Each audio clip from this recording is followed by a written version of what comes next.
Hello everyone, my name is Mihaela Danci and welcome to my course, Implementing Data Visualizations. In today's data-driven world, building a chart is extremely easy as there are a large number of tools at our disposal that require minimal technical knowledge. While this is an amazing opportunity, we need to make sure we convey the right message while not misleading the audience. This course is an essential guide for creating effective data visualizations. All the concepts we will go through in this course can be applied using any data visualization software.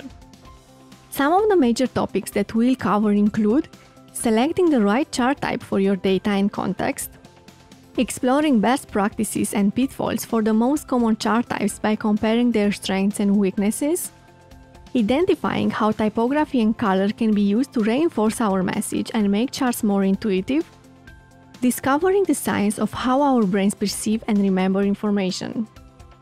By the end of this course, you'll know how to spot misleading charts and how to build graphs that convey messages in the clearest way possible.